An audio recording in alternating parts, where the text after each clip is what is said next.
como sabemos, sempre tem, a gente fala, duas liturgias. Liturgia da palavra, liturgia eucarística. Na primeira parte da missa, a nossa atenção está voltada para a mesa da palavra. Na primeira parte da missa, o nosso coração, o nosso olhar, a nossa atenção está voltada para a mesa da palavra, para escutarmos com amor e fé a palavra de Deus. Na segunda parte da missa, o nosso olhar se volta para a mesa eucarística, onde Jesus vai se oferecer a nós para a remissão dos nossos pecados. E vai se fazer ali também o nosso alimento, tá? A mesa também da comunhão eucarística. Vivemos hoje, às vezes, essa dificuldade na vida da igreja. Tem muita gente hoje que está até insatisfeito com a igreja, porque quando a igreja fala a palavra de Deus como deve falar, tem muita gente que não quer ouvir e começa a falar contra a igreja, como se a igreja não pudesse falar o evangelho todo, ou se a igreja tivesse que falar o evangelho só do jeito que interessa aquela determinada pessoa. Muitos grupos na igreja estão assim, que era uma igreja sem profetismo, uma igreja que não questiona a maneira como as pessoas estão vivendo. A igreja, ela ensina a palavra, quer tocar o coração das pessoas com a palavra, e ensinar a dupla via da caridade. A nossa fé tem, a gente fala, dois caminhos de caridade, dois caminhos do amor. O cristão deve ter na mesma medida o amor a Deus e o amor ao próximo. Padre Zezinho fez uma música muito simples, dizendo: a nossa fé tem dois traços como a cruz de Cristo. Uma haste é vertical, nos chama a olhar para o céu. A outra haste é horizontal, nos chama a olhar à nossa volta como que as pessoas estão vivendo. Se elas estão vivendo bem, se estão em paz, vivendo com dignidade. Então nós não podemos esquecer que a nossa fé tem duas vias da caridade. A cruz tem duas hastes. Padre Zezinho falou dois traços. Então o olhar do cristão está ao mesmo tempo voltado para o céu, amor a Deus, e voltado para as pessoas à sua volta, amor ao próximo. E sobre o amor ao próximo, Jesus falou que não é só o conhecido, meu amigo, aquele de quem eu gosto mais. Para falar do amor ao próximo, Jesus contou a parábola do bom samaritano. Qual é o próximo que mais precisa do nosso olhar? Aquele que está caído à beira do caminho. É aquele que está vivendo alguma situação de abandono na sociedade. Esse é o primeiro próximo que eu devo olhar e cuidar.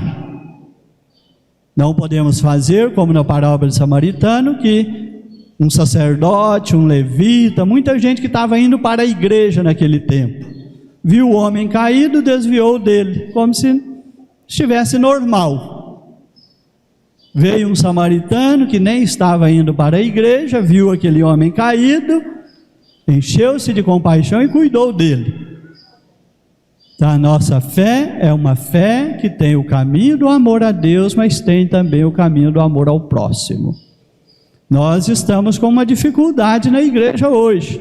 Muita gente quer que a igreja só fala do amor a Deus. Quando a igreja começa a falar do amor ao próximo, as pessoas começam a estranhar o assunto. Então nós vamos ter que aprofundar mais no ensinamento da palavra de Deus. Quem conhece a palavra de Deus sabe que ela nos ensina o caminho do amor ao próximo, como nos ensina o caminho do amor a Deus. O apóstolo que nós estamos celebrando hoje é Judas. Então, Judas Tadeu. Judas Tadeu tem uma carta na Bíblia muito pequena, é um capítulo só, poucos versículos. Paulo, Judas, naquela carta, ele lá no começo da igreja, ele era diante de uma comunidade, e surgiu um problema lá dentro. Judas falou: tem alguns infiltrados entre vocês que desonram a mesa, cuidado com eles. Qual é o problema deles? No começo da igreja era muito comum a mesa fraterna, punha-se a mesa onde todos punha o que podia, uma forma de partilha, igual nós fazemos hoje, as chamadas lanches comunitários. A mesa dos cristãos era assim, as pessoas punham naquela mesa comum para que ninguém ficasse com fome. Só que lá no começo, na carta de Judas, Judas fala assim: o amor deles pelo lucro faz com que o coração deles fique endurecido, e eles não querem participar da mesa comum. Eles preferem colocar mesas fartas para eles, ao invés de participarem da mesa comum e se fazerem irmãos na comunidade. Olha, lá no começo da igreja, alguém achando que tem direito de ter uma mesa mais farta do que o outro. Todos deveriam ter direito a uma mesa digna, a uma alimentação digna na sua mesa. Isso é cristão, isso é amor ao próximo. Querer que todos tenham a comida necessária na sua mesa, para que possam ter com dignidade. Isso é cristão. Nós estamos aqui na igreja de São Judas, leiam a carta de São Judas. Nós temos preguiça de ler a palavra de Deus, e às vezes pouco interesse. Às vezes escutamos a palavra, como diz a parábola do semeador, com pouco interesse, e acaba que essa palavra se perde, não desce para o nosso coração. Vamos ser o terreno bom, onde a palavra de Deus cai com toda a força e bondade que ela tem, e produz frutos. O que é o fruto da palavra de Deus? É a nossa maneira de viver, o nosso comportamento. Quais os sinais de que a palavra de Deus foi acolhida por nós? A maneira como nós vivemos. Se eu escuto, inclusive semana passada, não, essa semana, na terça-feira eu ainda estava em Roma, quando veio esse evangelho. Vão dizer a Jesus: Senhor, estivemos convosco na mesa, ensinastes em nossas praças. Que alguém perguntou a Jesus: são poucos os que se salvam? Jesus falou: fazei todo esforço, porque a porta é estreita. Muitos vão dizer: comemos na vossa presença, ouvimos vossa palavra nas praças. E ele vai dizer: não vos conheço, afastai-vos de mim, vós que praticais a iniquidade. Você escutou minha palavra, mas o seu comportamento não mudou. Você escutou minha palavra, mas você não pensou no bem do outro. Você praticou a iniquidade. Você viveu, a maneira como você viveu fez com que o outro ficasse prejudicado. Isso é iniquidade. Quando a maneira como eu estou vivendo acaba prejudicando o outro, faz com que o outro não possa viver com dignidade. Isso é iniquidade. Afastai-vos de mim, vós que praticais a iniquidade, não vos conheço. Ou seja, não é a quantidade de vezes que ouvimos a palavra de Deus, nem a quantidade de vezes que comungamos que nos salvam. É a maneira como comungamos e a maneira como escutamos a palavra de Deus é que nos salva. Se isso muda a nossa vida, se isso transforma a nossa vida, se isso nos torna pessoas melhores, se isso nos torna pessoas mais amorosas, é isso que nos salva. Que se a palavra de Deus não aumentar dentro de nós a capacidade de amar, e amar a todos, e amar a quem mais precisa, essa palavra não nos salva. Então vamos abrir o coração para a palavra de Deus, para que ela seja transformadora. Por que estou falando tão longamente da palavra? O bispo deixou de falar do evangelho que foi proclamado? Não. Jesus escolhe os 12 no evangelho de hoje para lembrar que São Judas Tadeu está entre os 12 que Jesus escolheu. Primeiro, Jesus rezou muito antes de fazer essa escolha, passou a noite em oração, para nos dizer que quando temos que tomar uma decisão muito séria e importante, devemos rezar muito, pôr nas mãos de Deus. A catequese que o Papa nos deu na Praça de São Pedro foi como manter a fé em momentos de tribulação. O Papa fala, na hora que nós estamos passando por conflitos e dificuldades, não é hora de tomar decisão importante, que naquela hora não vamos ter a serenidade necessária e suficiente para tomar uma decisão séria. Não podemos tomar decisão séria, nem sem muita oração e nem com calma. Toda decisão séria que nós tomamos com pouca oração e sem a calma necessária, costuma trazer consequências muito graves depois. Então vamos pedir a Deus que sempre nos dê esse domínio, essa capacidade. Temos uma decisão importante, rezar muito antes de tomar uma decisão. Estamos vivendo uma tribulação muito grande, não é hora de tomar decisão, tem que esperar essa tribulação passar, para depois eu tomar uma decisão mais sóbria, mais serena, para que as coisas possam encaminhar bem. Jesus rezou a noite inteira, escolheu os 12, depois desce com ele para a planície, e os chamou de apóstolos. A palavra apóstolo na Bíblia significa enviado, é aqueles que Jesus envia. No Evangelho ele faz muitas vezes isso, envia os 12, depois os escuta na volta, enviou os 72, depois os escutou na volta. E quando Jesus ressuscitado volta para o Pai, o que ele diz a eles? Como o Pai me enviou, eu também vos envio. Por isso são chamados apóstolos. A partir dali, Jesus os prepara para este envio, para que o conheçam bem, convivendo com ele por alguns anos. E quando Jesus volta para o Pai, Jesus diz a ele: como o Pai me enviou, eu também vos envio. Continue esta missão que eu iniciei.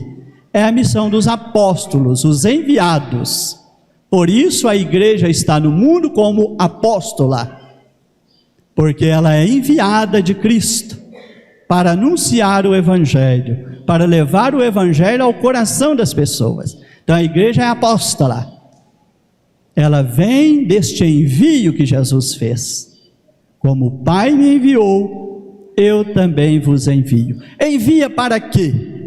Ali estavam muitos dos seus discípulos e grande multidão de gente, que vinha de todos os lugares. Estavam ali para quê? Primeiro, vieram para ouvir Jesus. Muitas vezes nós aproximamos de Jesus mais para pedir uma graça, uma bênção e uma cura.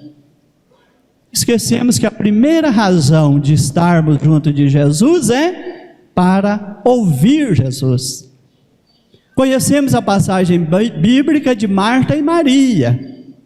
Marta foi para os afazeres da cozinha, Maria ficou aos pés de Jesus, ouvindo a sua palavra. O que Jesus fez? Repreendeu Marta e elogiou Maria.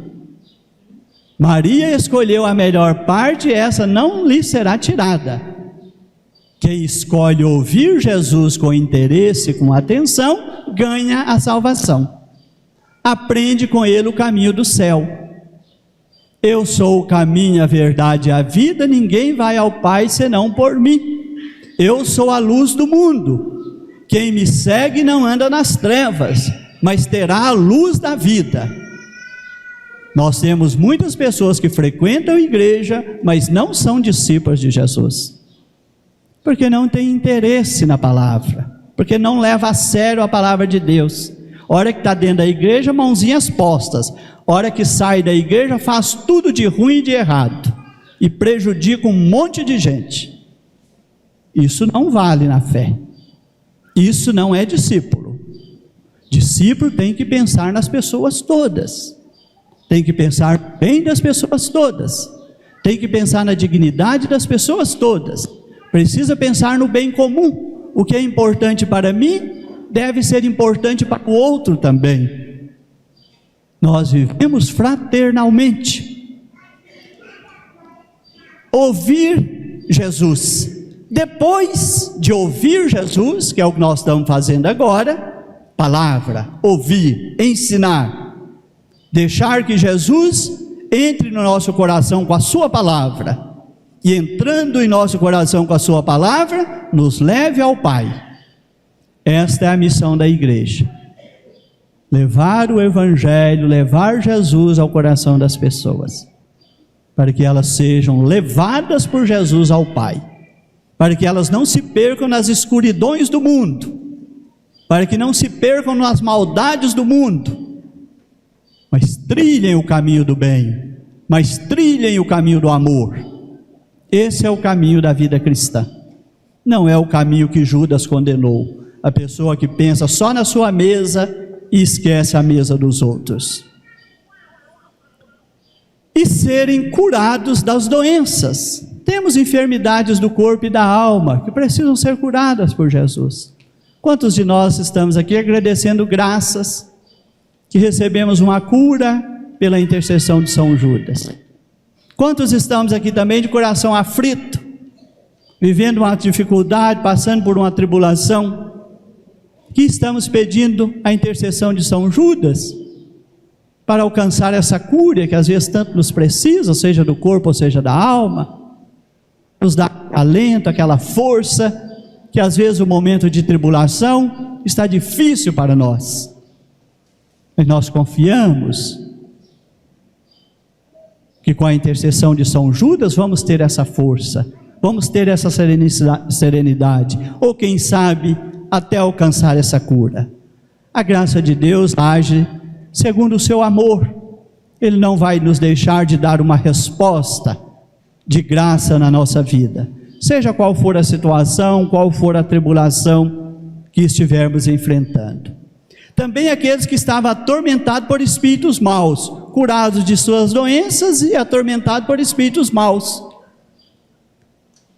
Palavra, expulsar demônio e curar os enfermos. É a missão de Jesus, é a missão da igreja. Como o Pai me enviou, eu também vos envio. O bispo está aqui hoje representando a igreja em missão. Unido a eles estão os sacerdotes, representando a igreja em missão. Os bispos de Minas e do Espírito Santo foram a Roma encontrar o Papa, representando a nossa união e a nossa comunhão. A igreja em missão. Através do Papa, através dos bispos, através dos sacerdotes, através de tantos leigos e leigas. Jesus continua presente e agindo no mundo através da sua igreja. Através da igreja, Jesus continua ensinando. Através da igreja, Jesus continua expulsando demônios. Através da igreja, Jesus continua curando a tantas pessoas. Estamos aqui celebrando em honra de São Judas. É a igreja, é Jesus agindo através da sua igreja. É a nossa missão.